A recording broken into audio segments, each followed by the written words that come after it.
Welcome to Bear in Mind, the Brown Psychiatry podcast, clear, current content about mental health.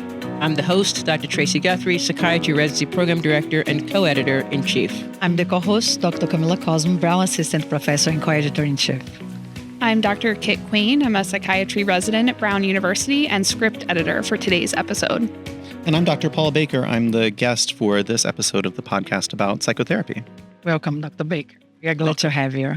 First, a content warning. In this episode, we will talk about sensitive topics, some of which you may find triggering. Our only purpose is to provide education and information. Our content is not to be considered medical advice.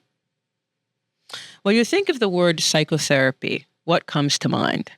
For some people, it's the classic image of lying on the couch talking about your deepest secrets, while others might picture any character from a movie or TV show that they've seen of someone being a therapist or a psychiatrist or a therapist. But the reality is quite different. Scientists have shown that long-term therapy leads to real, meaningful changes in the brain, and psychotherapy is one of the gold standard treatments for many mental health conditions. But how does psychotherapy actually work? To help us get to the bottom of some facts and myths about psychotherapy, we are joined today by Dr. Paul Baker. He is an assistant professor and clinician educator in the Department of Psychiatry and Human Behavior at Brown and assistant director of psychotherapy training for the psychiatry residency. Welcome, Dr. Baker. Thank you for having me. Thank you for joining us.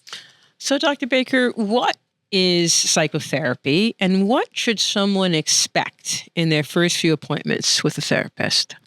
I think at its core, psychotherapy is a conversation with a trained professional who knows you well, that is in service towards improving something about your life that isn't working for you. So the first few sessions with a therapist are really going to be about getting to know the therapist, letting the therapist get to know you, and really clarifying what it is about your life that isn't working for you and what you would like to see change. Mm-hmm. And what are those first few sessions? What would they look like? Yeah, so the very first session, the therapist is probably going to review certain elements of your medical history. They may ask you if you've had any past medical problems. They're going to want to know about any sort of past mental health treatment you've had. Have you ever been in therapy before? What has that experience been like? Mm-hmm. They'll ask you what other treatment you're currently getting. Are you seeing someone else who's prescribing medications for you? And how has that treatment worked? And they'll want to know about your personal history. They'll ask about probably your childhood. They'll ask about your current life, the kinds of things that keep you busy during the day. And overall, is your life working for you in the way that you want it to? Mm-hmm. Mm-hmm. So some people in our audience might be wondering, what is the benefit of seeing a therapist if I have other people in my life who I can talk about my problems, my concerns? So what are the benefits of psychotherapy? I think that's a great question. I often hear from patients, why would I need to see a therapist? I have friends. I have a partner I can talk to. And I think that the real benefit of a therapist is that a therapist can say things to you that a friend could not. A therapist could say things to you that a spouse or a partner could not. And you can say things to a therapist that you might not be comfortable saying to a friend. Mm-hmm. If you think about all of the ways that we are with our friends, with our loved ones, we put effort into those relationships. And that may make it more difficult to talk about things that are troubling to us, things that we'd like to change in our lives. A therapist can be totally separate from the rest of our lives, our friendships, our relationships. And that can give the therapist a unique opportunity to help us make changes that would be beneficial to us. There are lots of different types of therapy that are offered. Is there a certain type of therapy that you think is best or that someone should be looking for? So this is a really great question. And here the data is mixed as far as how important the actual form of therapy is to getting better, to meeting your goals in therapy. There are many different kinds of therapy. There are what we would call behavioral therapies, where the therapist might help you with a phobia that you have. Let's say, for example, someone is struggling with a fear of driving on the highway. Mm-hmm.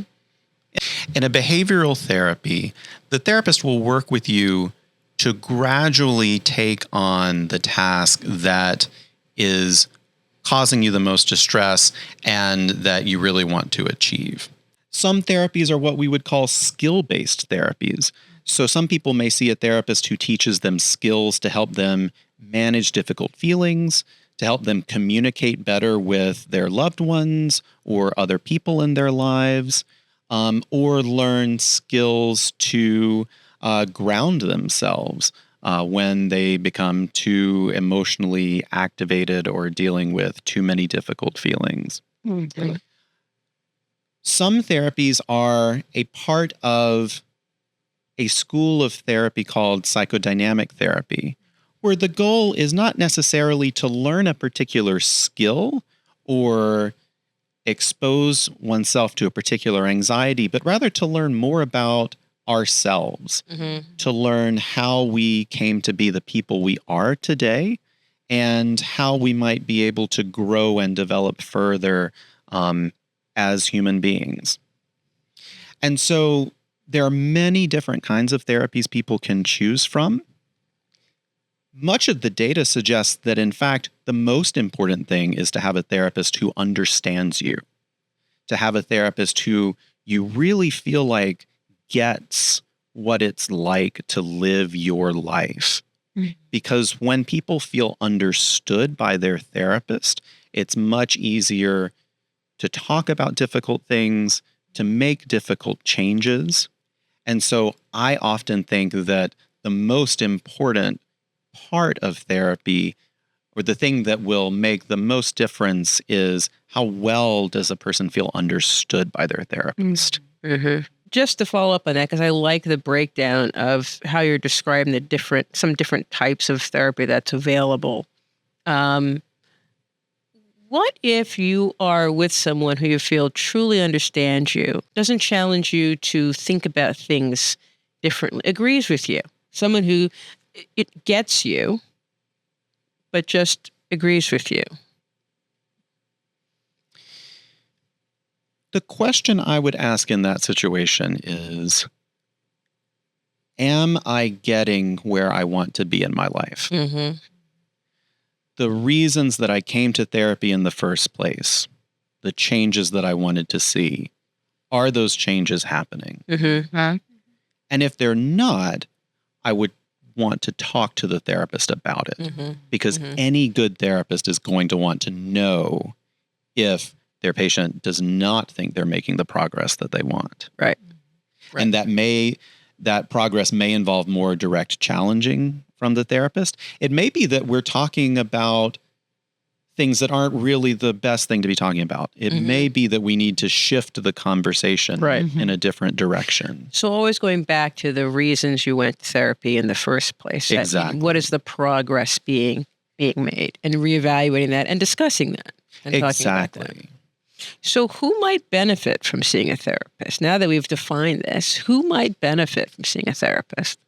I think that nearly anyone could benefit from seeing a therapist. Anyone whose life is not working for them in a particular way, anyone who would like to grow and develop as a human being, I think could benefit from therapy. But to be more specific, certainly we know that people who struggle with symptoms of depression, symptoms of anxiety, panic, phobias, symptoms of eating disorders, symptoms of trauma-related experiences, all of those conditions can benefit from psychotherapy work. We also know that people who struggle to manage challenging feelings and people who struggle in interpersonal situations.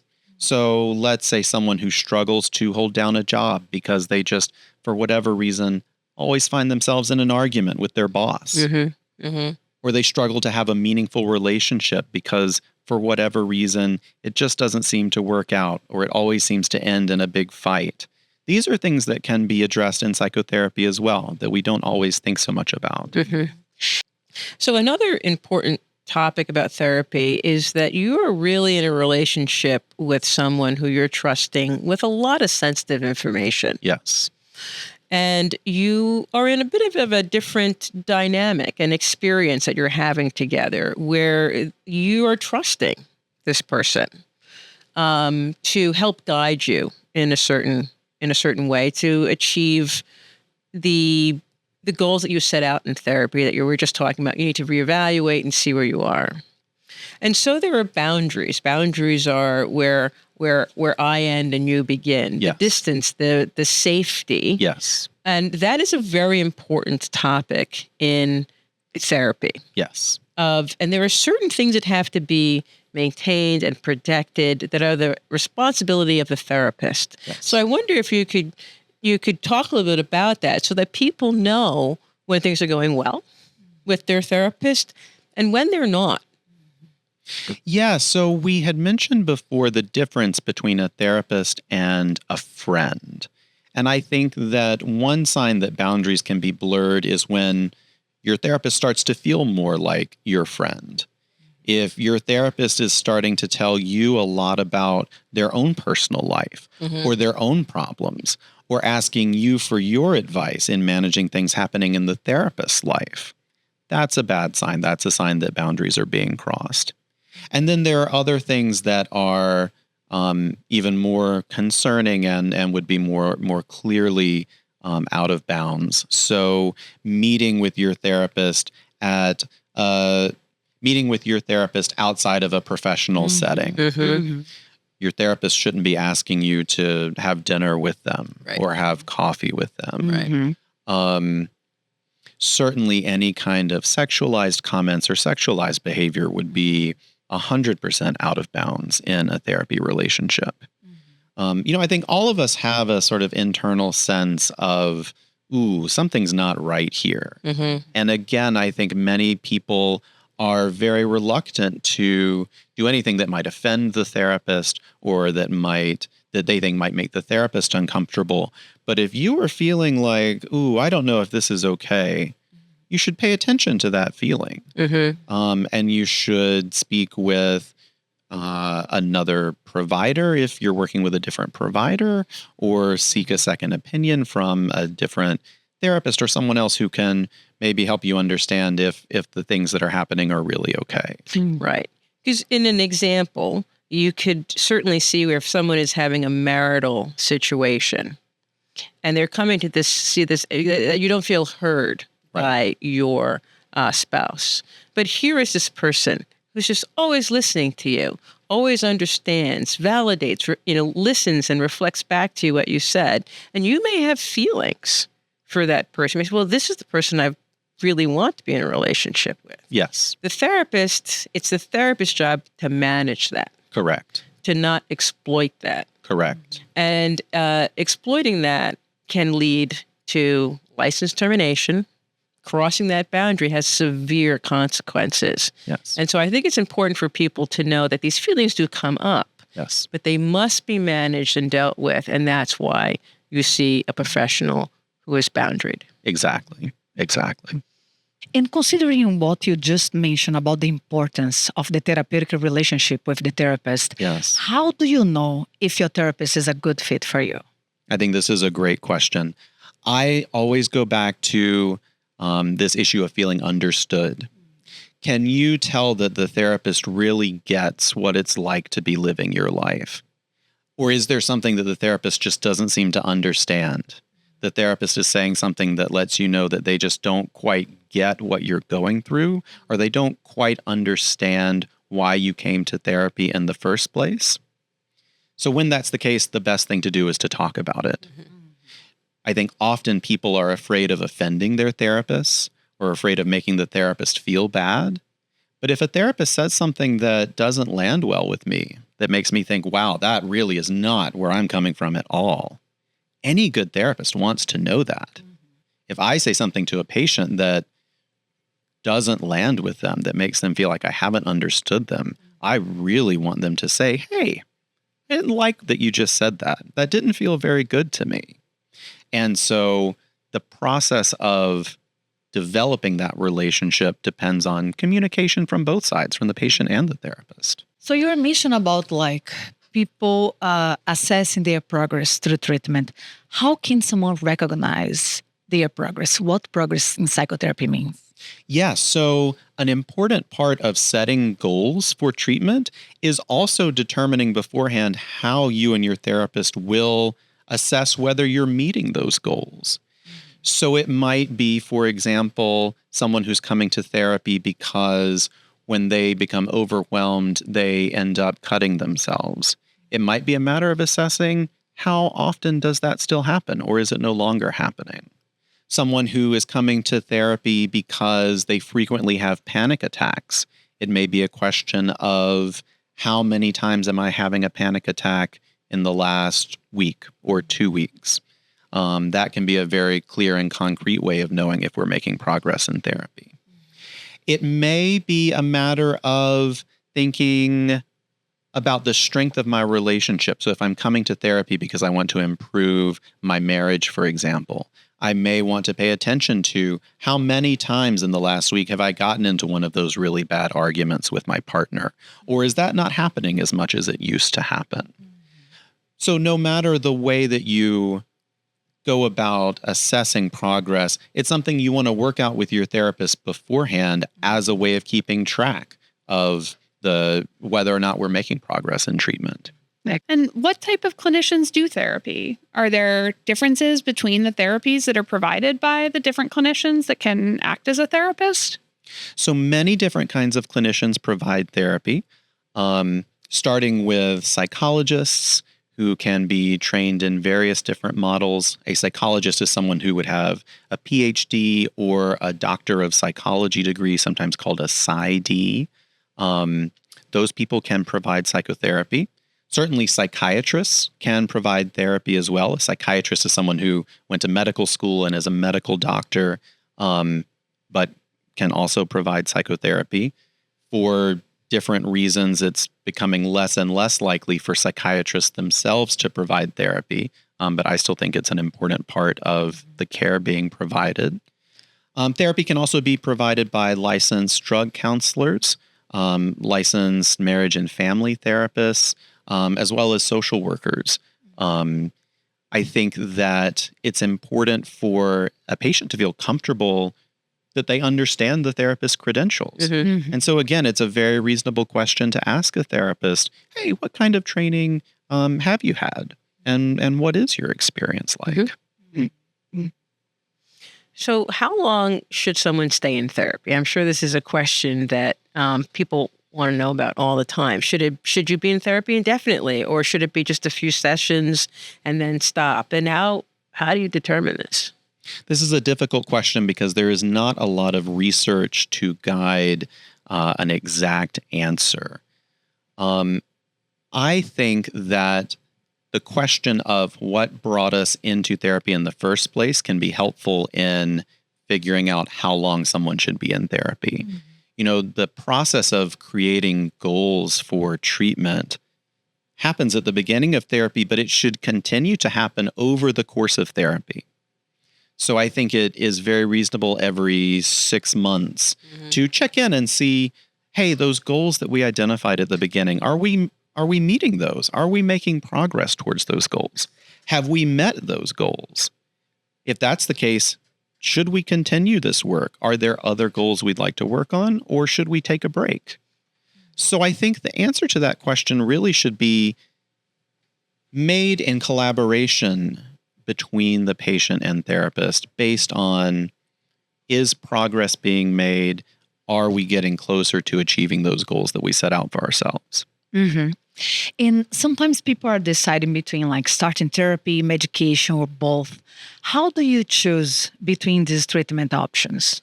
Yes, I think that this is where a person's individual values are really helpful in guiding decision making. Some people may really want to avoid medication treatment for any number of reasons. That person may be an especially good candidate for psychotherapy if they'd like to defer starting medication. But there's no reason that a person couldn't choose both. In many cases, the combination of medication and psychotherapy can be especially helpful and may help someone meet their goals faster than either one alone. Indeed. Changing gears a little bit, thinking about telehealth options for therapy. Telehealth has been around for a long time, but I think ever since the COVID-19 pandemic, it's become very prevalent. So I was curious, Dr. Baker, what your thoughts are about telehealth for therapy. Yeah, so the landscape has definitely changed in the last few years, and all of us are learning and incorporating new technologies into the way that we are able to provide services to patients. So just to make sure we're talking about the same thing, when I think about telehealth, what I'm thinking about is the same kind of care simply being provided through the use of a video camera, where the patient and therapist are not physically located in the same space, but everything else about the interaction is the same. It's the same kind of service being provided. That's what the data on the effectiveness of telehealth services is really looking at, is that kind of setup. And so far, the data has been very reassuring that telehealth can be very effective, if not as effective as services that are provided in this services that are provided with the patient and therapist in the same location. Right. Again, the things that are important are, does it feel like this therapist understands me? Do I feel comfortable sharing things with this therapist? Does it feel like we're on the same page about what we want to accomplish together? And the ongoing relationship that you're building over time is also really important. Seeing the same person, Exactly. I think, is really important because you're building quite a bit of knowledge on that. And certainly telehealth has really helped with access to care. Yes. With people working and finding time to not being able to get away from work and drive somewhere. It makes things much, much easier. So access to care has been significantly improved. Or people in rural areas who just may not be able to find a provider Correct. in Absolutely their immediate correct. area. So thank you, Dr. Baker, for describing and defining what you mean by telehealth, because there's a lot of different ways to define telehealth these days. And so I can appreciate us confining our conversation in this episode to this same exact thing that you would do in person, you just do over video, and the same boundaries and considerations exist. But there's lots of different things out there that we hope to address in a future episode of where digital health is going and access to care is going, and what different generations need. So stay tuned to that. We hope to have a future episode of that. But thank you very much for being on the podcast today, Dr. We really appreciate it. Thank you so much for having me. It was a pleasure to be here. Thank you.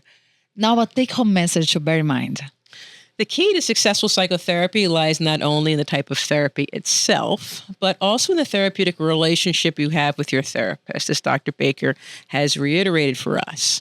In addition, for some mental health conditions, a combination of therapy and medications has been shown to be the most effective.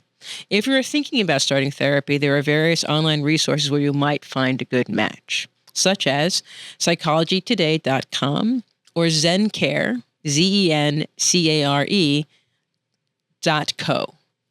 Community mental health centers across the country also provide affordable treatment options for mental health support. As always, if you or a loved one is having suicidal thoughts, please contact the Suicide and Crisis Lifeline by calling or texting 988 or accessing 988lifeline.org.